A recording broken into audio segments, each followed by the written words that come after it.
Good afternoon, everybody. Welcome to the committee meeting, and let's start off with a roll call. Awesome, thank you. Fredson, Here. Sterner. Acknowledging I do not see Sterner in our attendee list yet, but I will monitor for him to join us. Vento, Here. Wolf, Here. Zarin, Present. and Lindstrom. Present as well. Thank you. Thank you. And that takes us to the reading of the chair's statement, which we do every meeting when we meet virtually, which is that the Met Council chair has determined it is not practical or prudent to conduct in-person meetings in response to the COVID-19 pandemic. Accordingly, committee members are participating in this meeting via telephone or other electronic means, and the meeting will be conducted under Minnesota Statute Section 13D.021. And we encourage everybody to monitor the meeting remotely and submit comments to public.info@met.state.mn.us. So with that, that takes us to the approval of the agenda. So without objection, we can move forward with this agenda. Next up would be the approval of the minutes. It's been a while, November 9th, 2021. Is there a motion to approve those minutes? Wolf moves approval. Thank you. Second? Vento seconds. Thanks. Roll call. Fredson, Aye. Vento, Aye. Wolf, Aye. Zarin, Aye. Lindstrom. Aye. Thank you. You bet. Just two items on our consent agenda today. The City of Shoreview comp plan and comprehensive sewer plan, and as well as the City of North Oaks comp plan and comprehensive sewer plan. Is there a motion to approve the consent agenda? President will move approval. Wolf seconds. Excellent. Roll call. Fredson, Aye. Vento, Aye. Wolf, Aye. Zarin, Aye. and Lindstrom. Aye. Thank you. That may have set a record for going through the first 6 items on our agenda. We don't have any items on our non-consent agenda today, so that takes us to our first information item, which I'm looking forward to hearing more about, the 2020-2021 Water Resources Monitoring Update. Excuse me, Mr. Chair. Yeah. I wanted to acknowledge that Councilmember Sterner has joined the meeting. Fantastic. Welcome. Thank you. Thank you so much. Thanks, Susan. All right, I think I'm up. Excited to be here for this informational item. We've done this in the past as a update on activities. Here you're getting a 2-year version of this, 2020, and some updates on 2021. There's a couple different, unique things for these years. We have some interesting impacts on our work from the pandemic, as well as the drought we had in 2021. So going to share some of these updates of what we're seeing in our water resources monitoring and some assessment work that we're doing. Next slide, please. So this is just an overall timeline focusing mostly on 2020 and some of the pandemic pieces, the stay-at-home order, which we do work that is permit related and some that is not directly related to a wastewater treatment plant permit. And so we did pause some of those activities, especially during the stay-at-home order. So we were able to resume some of that after that March through May hiatus. Some of the impacts was significantly felt on our lake program. We did postpone some of our staff run monitoring, which we do several lakes a year. due to some social distancing concerns at the time. But we were able to work with our local partners, communities, watershed districts, counties who participate in our volunteer lake monitoring program, citizen-assisted monitoring program, often referred to as CAMP. And those are, single families or single individuals in their own watercraft coming off their dock, and so they were able to do that safely. So that persisted through 2020, so that was great to see, and I'll be sharing some results from that. And some other work, we do biological monitoring of like aquatic insects, macroinvertebrates, and so that was something we were able to continue to do in 2020. Some of the work that we usually do on our larger rivers, our receiving waters, Mississippi, Minnesota, St. Croix, that was put on hold again due to some concerns about boats. But in 2021, as you'll see, we were able to resume some of that. All of the boat monitoring was able to resume due to some better understanding and personal protective equipment, and evaluating how we can monitor a boat. And we work closely with state agency partners at the DNR and PCA as well to kind of determine those safety protocols for boat monitoring. That's a general timeline. Next slide, please.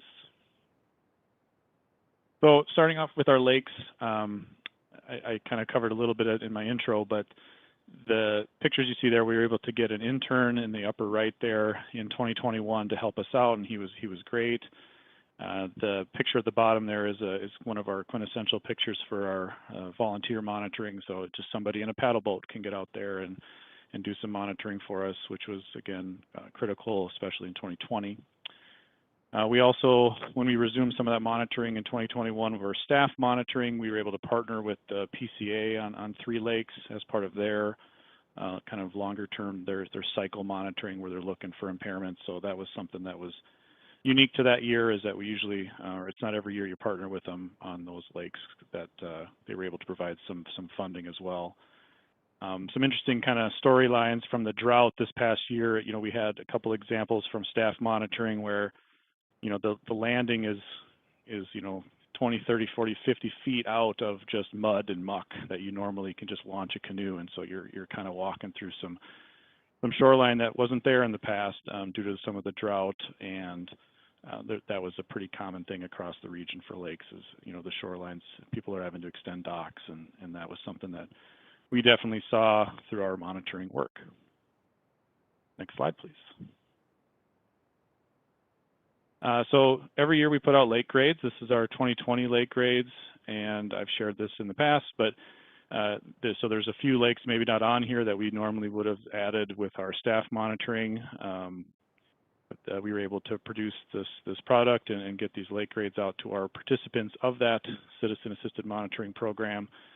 And so that was great to see. The enrollment in that program was pretty strong through 2020, and we'll be working on putting together a similar map for the 2021, which had another strong year for our volunteer program as well as our staff monitoring program. But in the lower left, you can kind of see our grading curve there, which is very similar to previous years. So we've got a lot of strong lakes in the metro area. Next slide, please. Moving on to our large river program. And I've given some overviews of this, so I'm kind of going fast through this, so feel free to ask questions about our programs as well. But we do river monitoring year-round. This is staff-led, and I wanted to make some highlights that we had throughout the pandemic as far as creative solutions, and especially when we were trying to limit time on site. We work our field crews out of the metro plant, and so we wanted to make sure we were being as protective as we could of everyone that was working on site. So staff were doing some things like calibrating meters in their sink at home, which you can do as long as you do the right prep and bring your solutions home. And so there was a lot of that going around, and people were really flexible, which was great to see. And we were able to resume that river biological monitoring this past year, where we deploy some equipment that they're on buoys essentially that are anchored to the bottom, and they collect some aquatic insect macroinvertebrates. And so we were able to get some of that data this year, which will be interesting to get results back, because it was such a drought year that it'll be interesting to see what those results show. And I'll get into this a little bit more later, but we also do, in addition to just normal grab sampling, where you're getting a bottle of water out of the river, we also have some continuous sensors deployed, which again was I'll get into some details because it's an interesting story this past summer with the drought. Slide. So the drought, if you're following the news cycle, this is maybe a recap, but we had a huge drought. And this is, I kind of picked out some highlighted dates here from the drought index. But what I thought this really showed was, if you look at the Mississippi River upper basin there, the kind of fish hook up in north central Minnesota it really just gets enveloped in this extreme drought over the course, especially in that August picture, you can see it. And so that is just really why the Mississippi River was really hit hard. You definitely saw the drought in the Minnesota and the St. Croix as well, but just really significantly low flows coming out of the Mississippi River, and this drought was a primary driver. This June through September time range is something that when I'm sharing some of these water quality results for our rivers and streams, we're really kind of looking at that June through September time range because that was definitely the drought period. So something to think about. Next slide. So we looked at some of the large river data out of our stations. So the dots here are where we have monitoring locations. On the left-hand side there, phosphorus, where the green indicates is that if it was below the water quality standard, red is exceeding the water quality standard. So this doesn't mean it was impaired or not impaired, but just looking at that criteria, was it above it or was it below it? And low flows, drought year, there's not a lot of runoff. We've been making great strides in our treatment plants and phosphorus control and non-point as well with watershed management. There's a lot of green dots there. And so that was good to see in our large rivers that, coming into the metro, there's still some challenges maybe. You can see some of the red dots on the Minnesota River coming in. We did see one blip there up down by Hastings, by the city of Hastings. But phosphorus levels overall during that, again, this period of June through September was actually, pretty well, faring pretty well, especially in the metro area.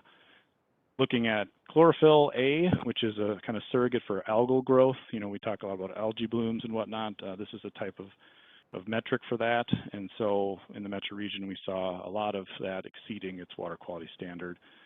You get a little bit of a dilution effect from the St. Croix River there. And so some of the greens below that confluence, which is good to see. And again, this doesn't mean it's impaired or not impaired. The kind of formula for impairment is pretty complicated. The phosphorus is kind of the primary, and the chlorophyll algae piece of it is a little bit secondary, but it's definitely something that responded to the low flows of the drought. As we saw algae, growing in pretty high numbers.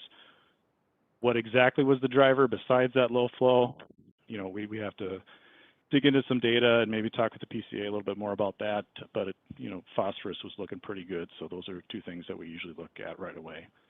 That was great to see. But that's kind of the story that we have so far. Happy to take questions now, or if there's time at the end too. If there's any while we have this up, feel free. Not, we can keep going. Next slide. Dan, I got a question. How many citizen volunteers do we have? And it's up to us to recruit those folks as well. Is that correct? Yep, I'd have to get back on the exact number of volunteers. I do know as far as, lakes, we monitored 178. So, as far some sponsor, because we have different partners. So as far as enrollment goes, we work with a city community on what their lakes of concern are. They might have 5 volunteers or 2. We'd have to look at that list, but I do know we had 178. So 178 lakes? Yes, Mr. Chair, that's correct. Cool. Okay, I think we can go to the next slide, slide 8. So this is one of the pieces I was mentioning before as far as our continuous river monitoring stations. Our metro plant discharged to the Mississippi River, and so we have continuous dissolved oxygen monitoring on the Mississippi River, which dissolved oxygen is what aquatic organisms need to live, and so it's of utmost importance during droughts when water can stagnate and get quite shallow and just not moving anywhere. So the kind of cluster of blue, red, and purple lines there is the dissolved oxygen. So you can see how that goes up and down. The black line is flow in the river. So that can show that there's kind of a steady decline over the June, July, August. The little dashed black line is kind of a low flow threshold that we use. You can see it's well below that at times. That's at 7,000 cubic feet per second. So the lowest we got in flow, this is based on the Mississippi River at St. Paul gauge the USGS runs, but we got down to around 2,000 CFS, which is pretty close to what we saw way back in 1988, which is generally considered, the poster child of droughts. But so down to 2,000, the lowest we saw back in 1988 was 1,060. By the time November came around and into early December, things were, in the maybe 10,000 CFS range. So we had recovered after the drought, but this summertime it got pretty low.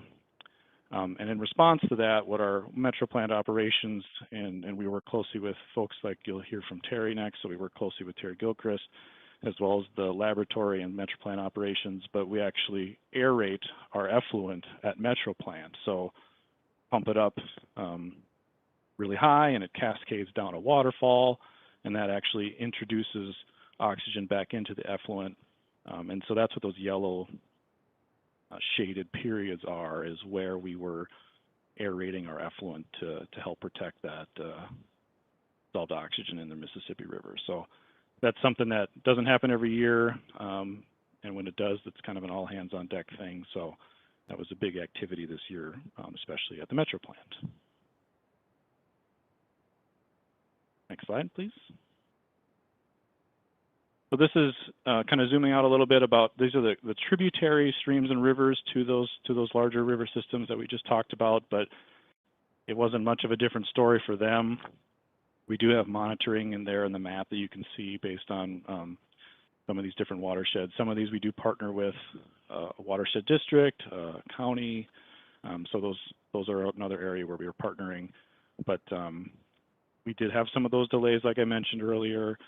We are working with partners. Some of them have different implications of the COVID pandemic. So, so that was something that was a challenge in 2020. Go to the next slide, please.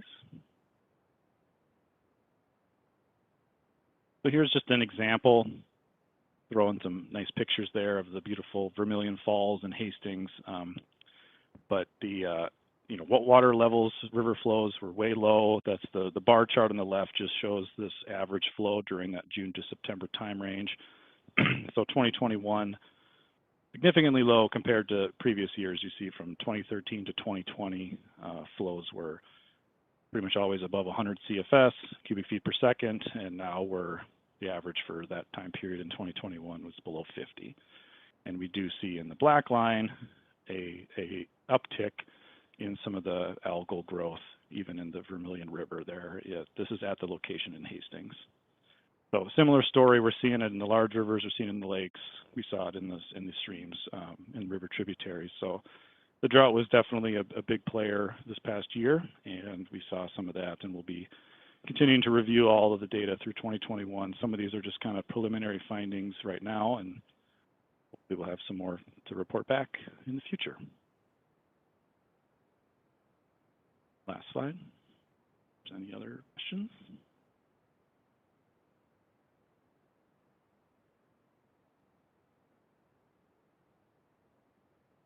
Fascinating.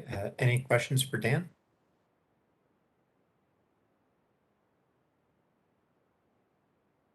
Councilmember Vento. Thank you, Mr. Chair. Thank you, Dan. This is really interesting. And I'm wondering if you can speak at all about water monitoring that occurs up and downstream on the Mississippi beyond our metropolitan region, and whether or not their findings are similar to ours. Yes, thank you, Mr. Chair, committee members. The upstream monitoring, especially on the Mississippi and Minnesota, is done by the PCA primarily. They have statewide programs. There are data upstream at select locations. We haven't compared to that, but that's a good point. I'll write that down, and we'll definitely connect as we all review our 2021 data. But there are stations, Minnesota River as well, all the way down to Mankato. They've got a robust system of stations down there. So that will be connected with our metro area. And I do know that because we coordinate a lot with the PCA in terms of we're on calls with them about what are you seeing upstream, what are you seeing downstream, and they're definitely seeing the stagnant water. That Mississippi River picture, I mean, it was probably worse up there in terms of some of that, they're able to walk across the Mississippi in areas they never used to walk across it. So it's definitely being felt further up north for sure in the Mississippi River. Mr. Chair? Yes, please. If I could follow up on another related issue, has it been difficult to find volunteers? Mr. Chair, committee members, some lakes turn over a volunteer. They might retire. They might move. So I think the sponsoring organizations usually have their lakes that they want. They've prioritized it. They're enrolling them in the program. And it usually falls to them to recruit. We can maybe assist if we have connections, but they usually have the best connections in terms of to the residents that live on the lake and who's engaged, various lake associations and whatnot. So we assist, but it's generally up to them. And there's certain things that they do, and sometimes that we can help with if a volunteer is ill or gets injured. There's things that staff at the local level might be stepping in to do that, but it hasn't been a big problem in the recent years. Sometimes a lake can't be monitored that they've wanted to monitor because they couldn't find one, but they can look at their next priority lake in their watershed type of a thing. Thank you very much. So that's how we find the volunteers, is through like lake associations or similar groups. Yeah, that sponsor is the one whose responsibility is to find their volunteers, and usually they have them lined up kind of ahead of time, saying if they had a volunteer that was engaged, an engaged scientist, volunteer scientist that they wanted to help with, they'll have that kind of rostered out. And if they, like I said, someone retires, moves away, can't do it physically, then they have to start branching out. I just do know that they utilize lake associations as a good connection. There's a lot of leadership at the local level there. Councilmember Sterner. Yes, I was looking when you went through the presentation that Farquhar Lake and Long Lake in Apple Valley were tainted, and I know back like a decade ago, Long Lake in particular did had a drawdown of the lake, and maybe once or twice. Can you specifically talk about the status of those lakes or what's happening with it? Is it something we're working on to get them into a better situation, or is it just spiraling out of control? In the badness, so to speak. Or Mr. Chair, committee members, I'd happy to follow up on that. I'll have to probably refer to our limnologist Brian Johnson to see if he's aware of the specifics there, or connect with our local connections there. Could you repeat the lakes? I got Long Lake. Farquhar Lake. They're across the street from each other off of Pilot Knob, just south of Diamond Path, but they're ones on each side of it. They're surrounded by residential, and they have parked by them and such. So Farquhar and Long Lake. Would be happy to follow up on that for you. Okay, thank you.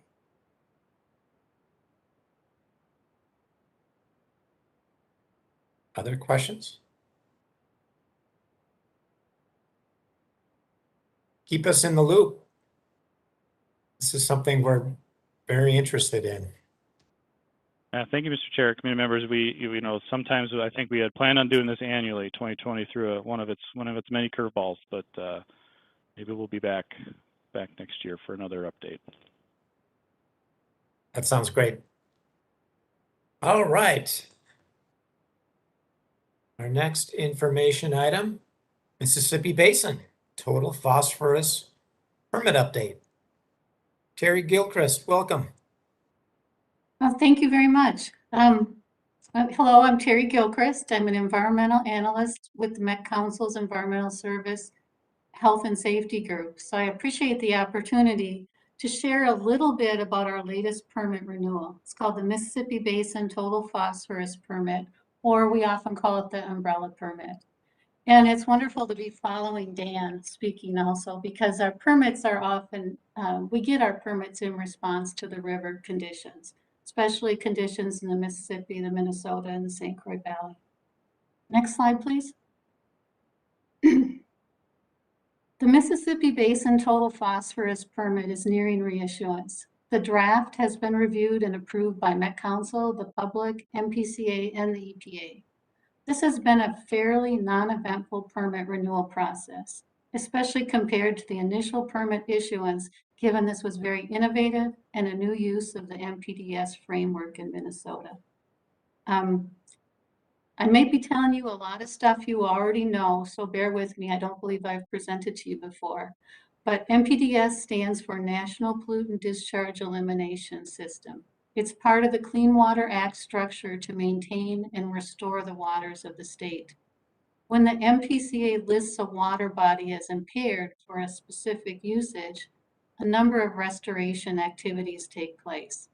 One potential restoration activity is that our Met Council wastewater treatment plant permits may be assigned new or lower limits to reduce the pollutant contributing to the impairment. In the case of total phosphorus, Met Council was facing significant permit reductions at all of our wastewater treatment plants. We were able to work with the MPCA to develop an innovative use of the National Pollution Discharge Elimination System permitting program to meet our reduction goals early, strategically, and cost effectively. Normally in permitting, each surface water discharge location, so each of our wastewater treatment plants has its own individual permit. The treatment technology at each plant must meet the discharge requirements specific to that plant and that permit.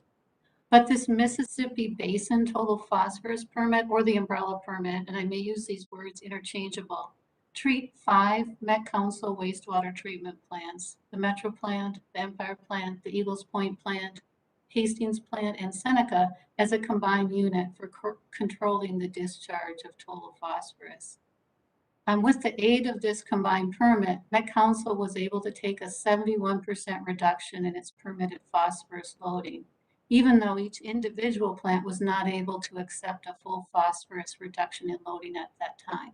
It often will take a significant capital upgrade to get each plant to where it needs to be for permitting. Next slide, please. Just a little bit of background for total phosphorus. In 2002, the MPCA assessed Lake Pepin and found the nutrient levels were too high to meet the state water quality standards designated to ensure that lakes and streams are both fishable and swimmable. The MPCA determined that total phos reductions were required at many wastewater treatment plants in Minnesota, including the Met Council plants, to help reduce the loading to the impaired Lake Pepin and aid in the restoration of its designated uses. You know, as you can see from these dates, the regulatory process can last a very long time.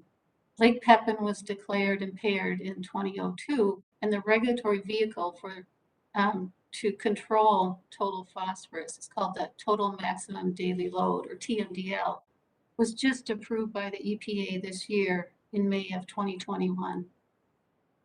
But at TMDL issuance, when it's approved and when legally you could put these items in our permit, Met Council had been meeting the TMDL phosphorus loading limits for these 5 plants for 6 years. So that means we've gotten a head start on doing our part in aiding in the restoration of Lake Pepin. Next slide, please. This slide shows a little bit about the framework for total phosphorus reductions outlined in the Lake Pepin TMDL. As you can see, wastewater is listed as 21% of the total phosphorus load. There's going to be many other sources of total phosphorus and some higher than wastewater. And here, cropland and pasture runoff is a higher load than wastewater. There is ongoing work to reduce the phosphorus from these other sources, but the regulatory framework is not as robust as the MPDS permitting program. So much of the other reduction that's outlined in the TMDL is voluntary. On the right hand of the screen, and I'm sorry, it's a pretty hard to read table, it describes the phosphorus reductions in wastewater treatment plants based on the size of the treatment plant. So the larger plants in Minnesota are required to make the most stringent reductions. And I believe Blue Lake and Metro are our two largest, and they may be the two largest wastewater treatment plants in Minnesota, and they fit in the category of most stringent reduction. And the Metro plant has a special limit, and it is the most stringent limit in all of Minnesota. Some of the very small wastewater treatment plants in rural areas, we're not going to have to make any reductions at all. So, next slide, please. All right. I'd like to just review a few of the highlights of the first and the second terms of this umbrella permit.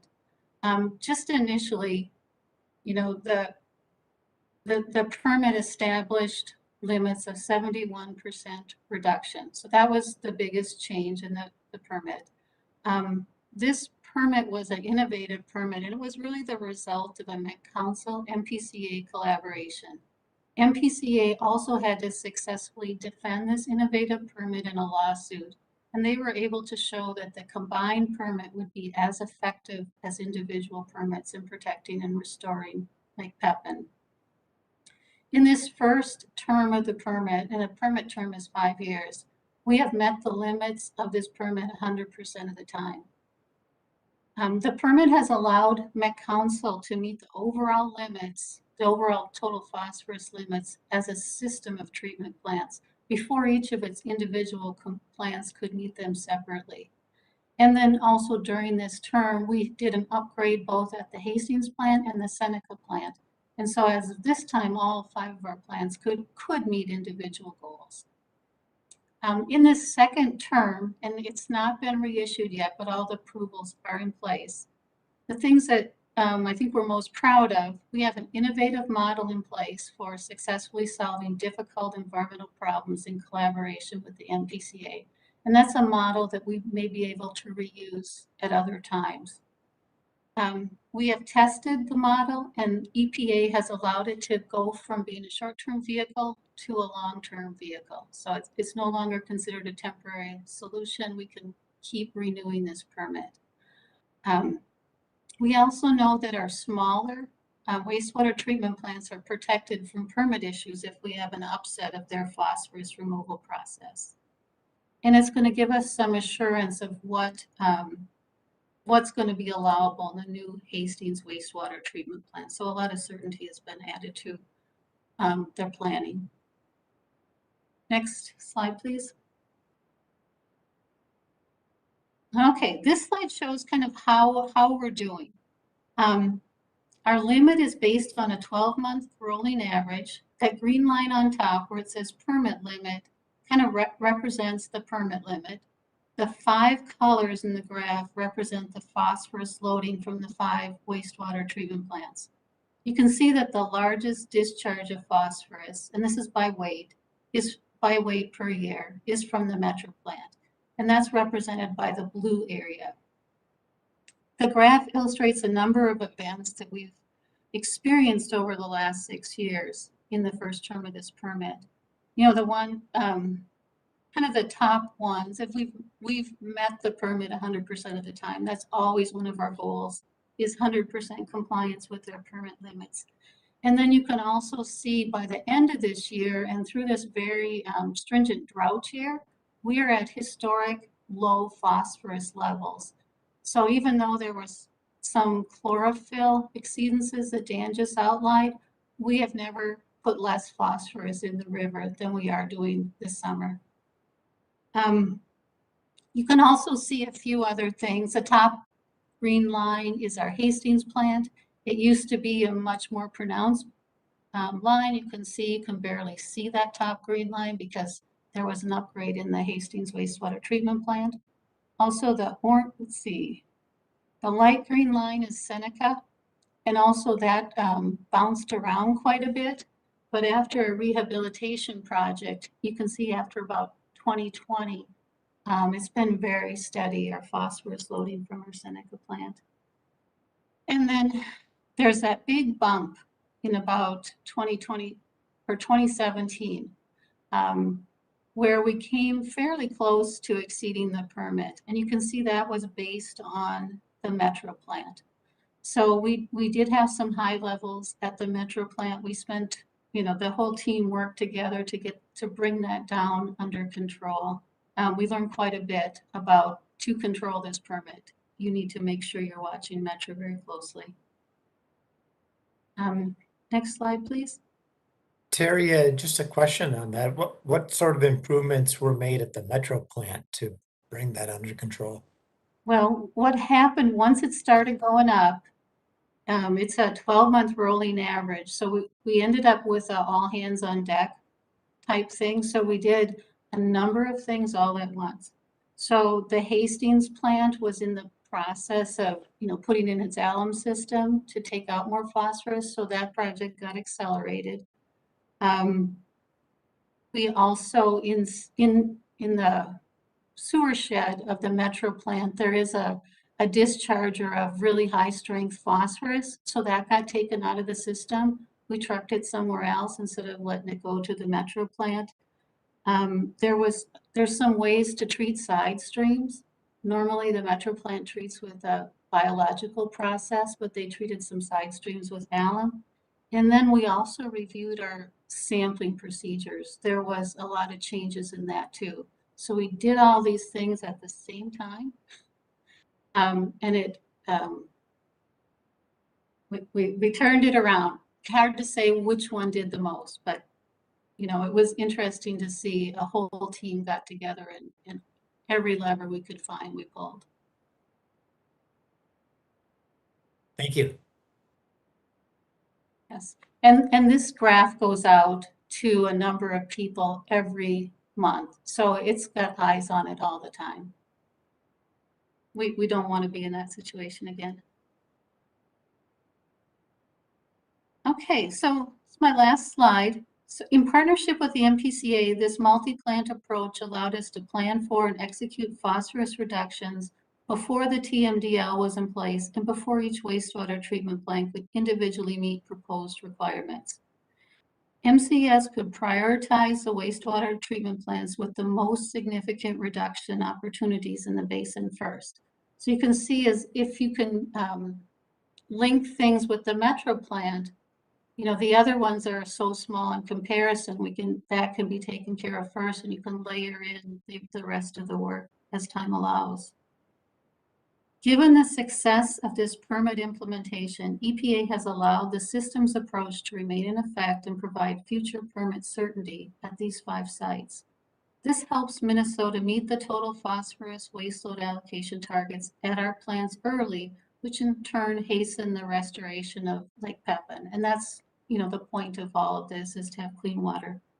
I have to commend the innovative and collaborative staff, both current and retired. There's many people who were key in this work who are no longer at the council, but both here at the council and at the MPCA, who continually find creative ways to work together to benefit public health and the natural resources that make Minnesota such a great place to live. And thank you all for listening to a little bit about one of our 10 permits at Met Council. Next slide, please. Any questions? Any questions?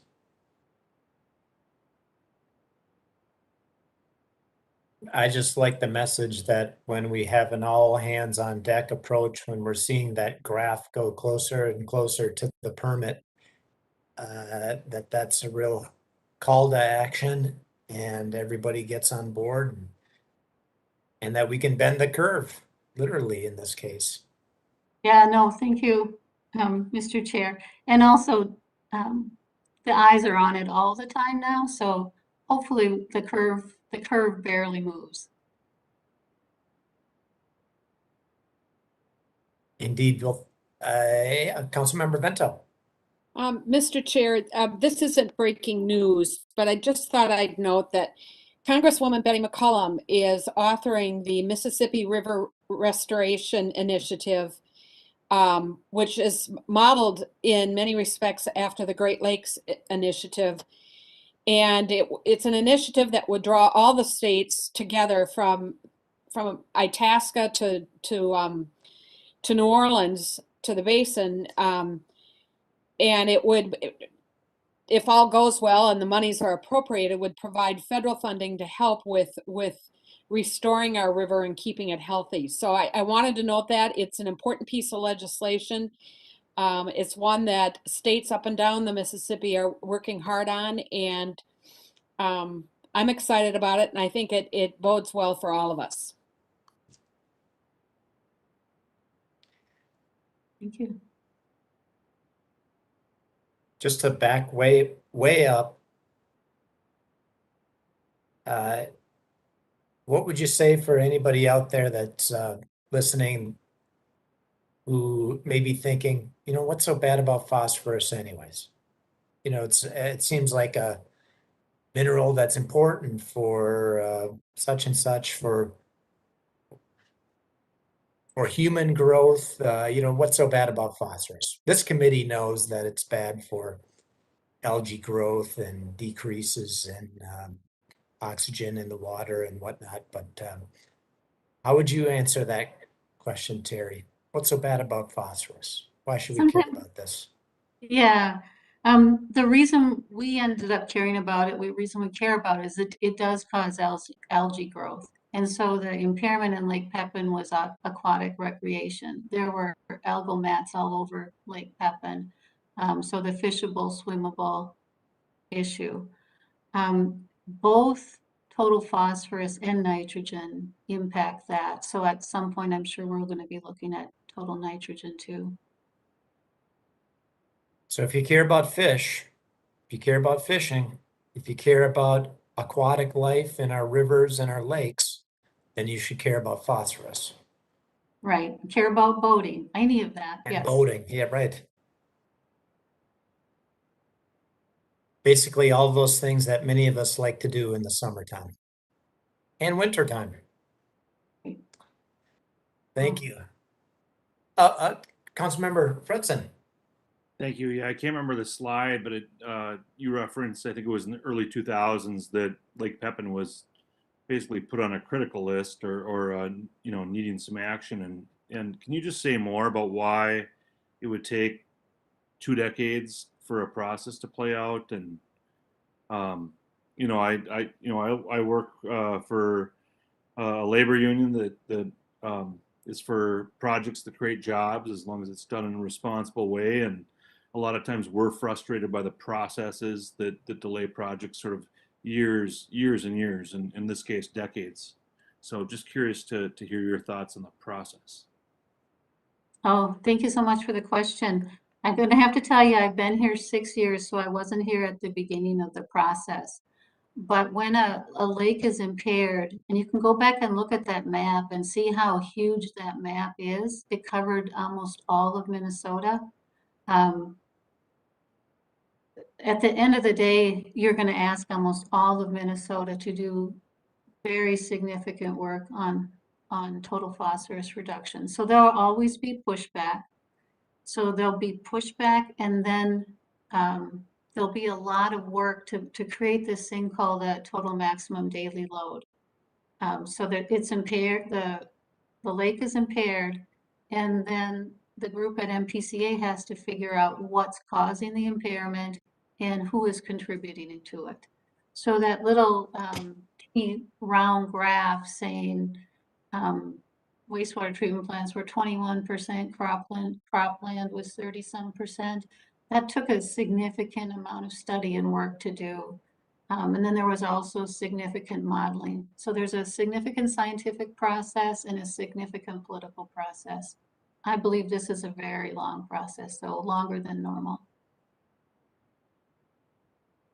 Yeah, that jumped out to me as well. This was identified in 2002, and 19 years later, we're going to really get to it. Like, But I understand the long scientific process is probably just as much of the political process that delayed things. maybe Lisa has more insight on this. Well, I can say a piece of that was after the 1988 low flow, phosphorus is so ubiquitous, you know, it's pretty much, and that pie chart that Terry showed indicates that it comes from all different sources. And so there was a fair amount of effort to do some very specific monitoring of the sewer sheds or the different streams contributing into the Minnesota River, for example, to determine where is it all coming from. Because if you really got aggressive with one source and you didn't consider the other sources, you wouldn't accomplish anything.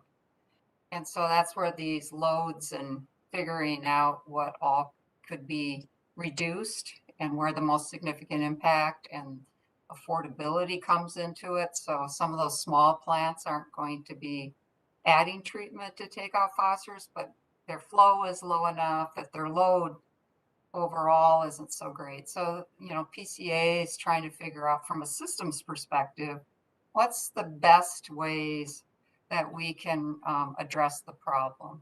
And, you know, that takes a little bit of information and facts and science to figure out. And I think it's been good that they do that so we can tackle that affordability, that we don't have folks paying for something that could be better met with efforts in another area. Thank you. Good point. Other questions? Terry, thank you very much. Well, thank you all. Appreciate it. All right, have a great afternoon.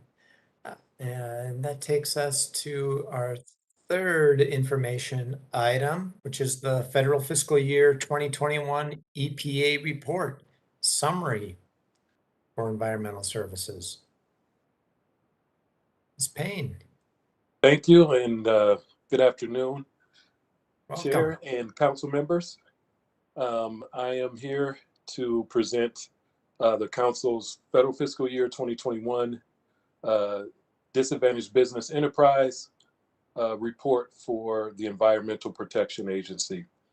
And you can move to the next slide, please.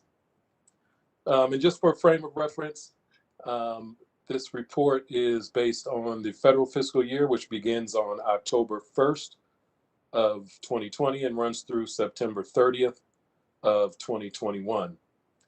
And it covers all projects funded with federal funds from the Environmental Protection Agency dispersed through the Public Facilities Authority. We have a 3-year triennial goal that runs from 2021 through 2023 that is reported and monitored annually. And our goal is 11% DBE participation on those Metropolitan Council Environmental Services projects that receive federal funds. And these projects, of course, include construction, architectural and engineering, and professional technical projects. Also, I will mention for any folks that are familiar with other DBE reports that the council does provide, such as our FTA DBE report, our EPA DB report differs, one, because it's based off of payments as opposed to commitments. And then also in 2019, the Environmental Protection Agency did away with the fair share, where we were reporting on both DBE, or minority business enterprises, and women business enterprise separately. However, the council and the Office of Equal Opportunity still breaks that information out because it does provide us an opportunity to really analyze the data relative to equity and other factors that we can look into and analyze the data. Next slide, please. So just for bottom line, our goal again was 11%. We just fell short of that at 10.58% utilization this reporting period. And you can see how that's broken down between minority business enterprise, MBE, and women business enterprise, WBE. And just in terms of why we might think we fell a little bit short, there was, I think this might be counterintuitive to a lot of people, but there was $30 million more in 2021 that was dispersed than in 2020. And, you know, intuitively, you might think, well, then the DBE numbers should grow as well. But as we know, as the projects get bigger and larger, it's harder for smaller businesses to compete and have the capacity to perform on the project. So once they get bigger and more complex, it has a tendency to have the opposite effect for our smaller businesses. Next slide, please. This slide just shows that the disaggregated information relative to how those payments were dispersed over the federal fiscal year. And actually, this slide actually is more encouraging than it has been in the past. Normally, or in the past, Caucasian women have made up 80 to 90% of the spend. And this time around, it's just more equitably distributed. They're at about 67% of the total spend. Next slide, please. This slide is just gives an idea in terms of how many firms are certified in the Disadvantaged Business Enterprise Directory, and how they're dispersed in the Metro, Greater Minnesota, and those outside of Minnesota. And then kind of shows that along with the payments that were dispersed. It just kind of gives you an idea of, okay, how many businesses are certified that are owned by Black Americans or Hispanic Americans? And then how did that manifest itself on our projects? Next slide, please. So some of the highlights that we identified from the report, of course, was our spend with Black American DBEs was over 5 times higher in 2021 than in 2020. And then one of the things and one of the focuses of our strategic plan in terms of bringing in and introducing new firms into the environmental services realm. 2 of the firms had never worked on environmental services projects prior to this year. So that shows us that some of our efforts in this area are making a difference. And then also USA Freak entered into a mentor-protege agreement with Rice Lake Construction, and they had never worked with the council, period, not let alone environmental services, and have really benefit from their relationship with Rice Lake. They had $205,000 spent in our federal program, but also they've up over $2 million just in total participation on council projects, local and federal combined, and that was after not having any relationship at all with this firm at the council. What sort of business do they do, Ashante? What service do they provide? They do what we call road and street. Well, they do concrete mostly, is their, I would say their wheelhouse, but they do other things. But I would say concrete is the number one thing. Thank you. Next slide, please. Also, our spend with minority DB suppliers was over 3 times higher than 2021. And 60,000 again was spent with a Black-owned firm by the name of B&L Supply. And again, they had no relationship or had not had any previous experience on environmental services projects prior to this year. Next slide, please. So some of the things that we have been working on have been in place and in some cases made progress on. Targeted outreach, again, trying to make those connections to folks and introduce them into opportunities within environmental services and those types of projects. And I think we've had some results in terms of reaching new firms. We've recently had some meet and greet events. We did one with around HVAC firms that went really well and received very well. And you know, the business unit wants to do more of these.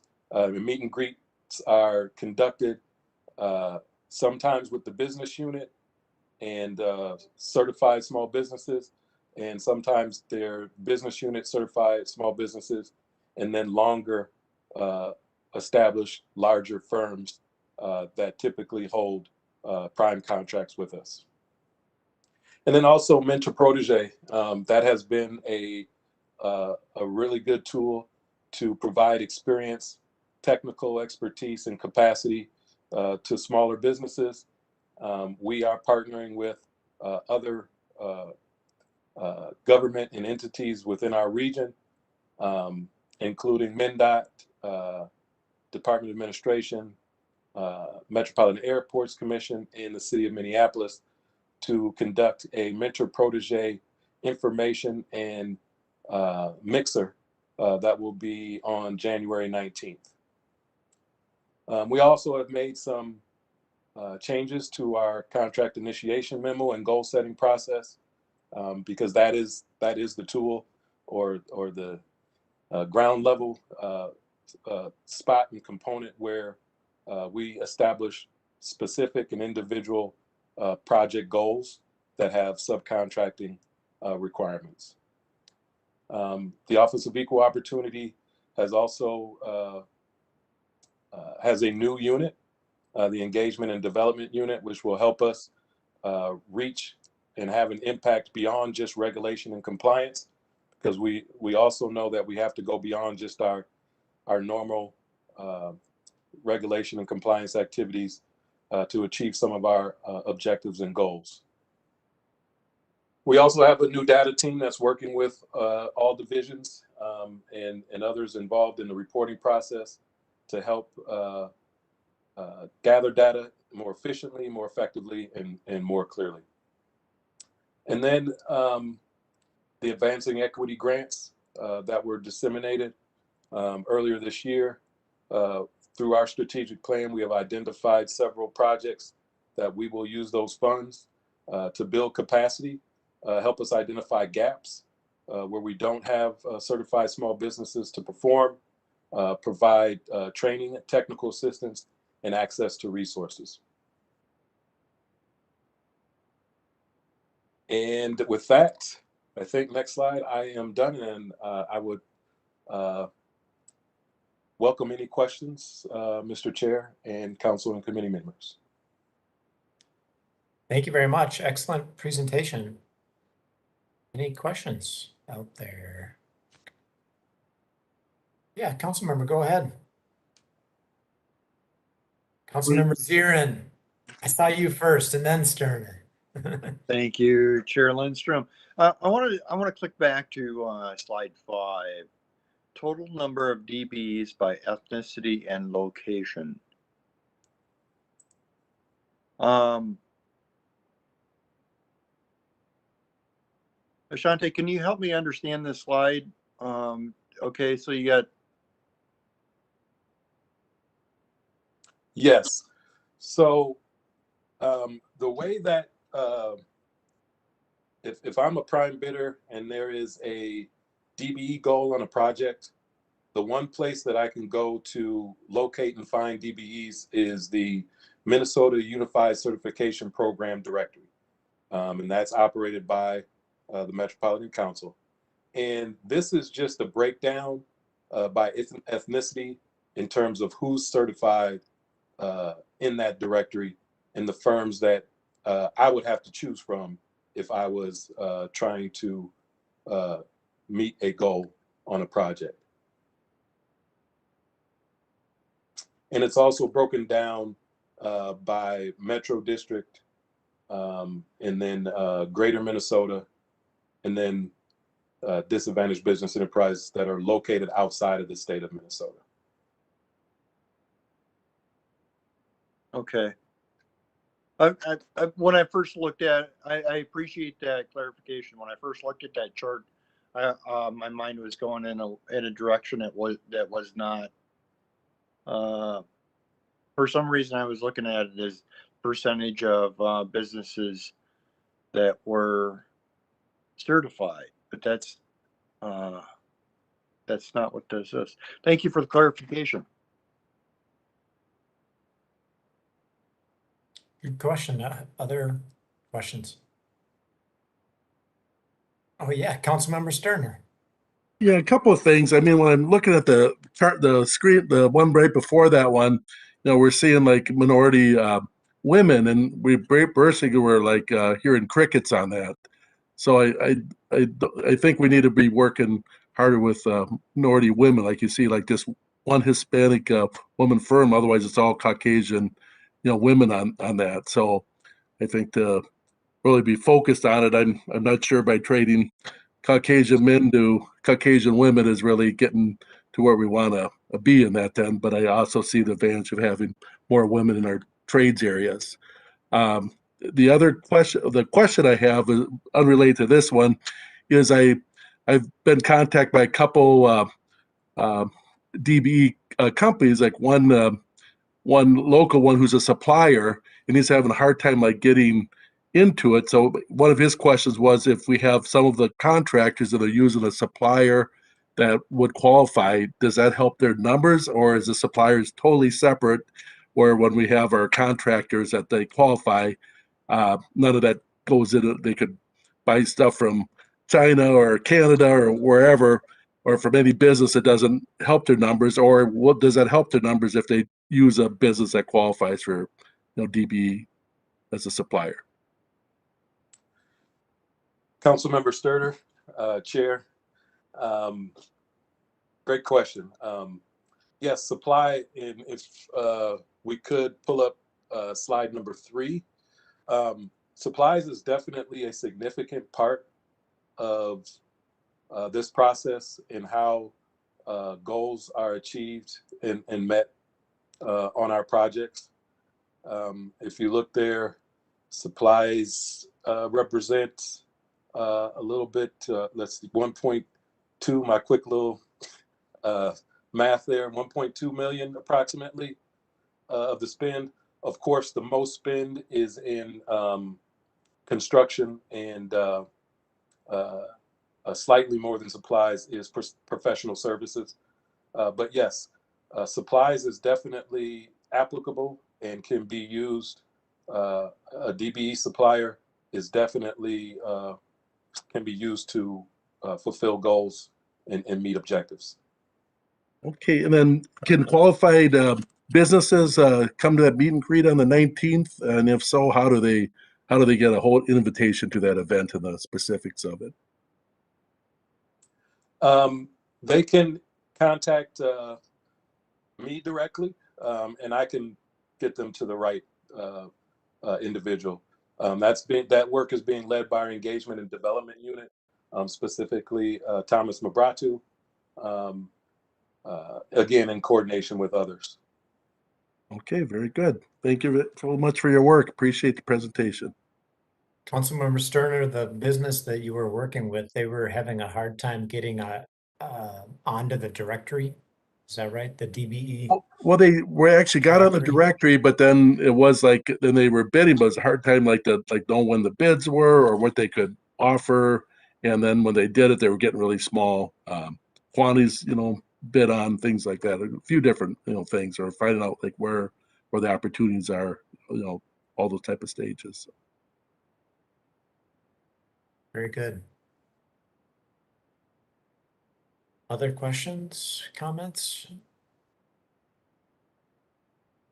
Thank you so much. Appreciate the update and Thank you. keep us on the loop, keep us in the loop and crossing our fingers that these initiatives pay dividends. Thank you. All right. That takes us to the general manager's report. Lisa.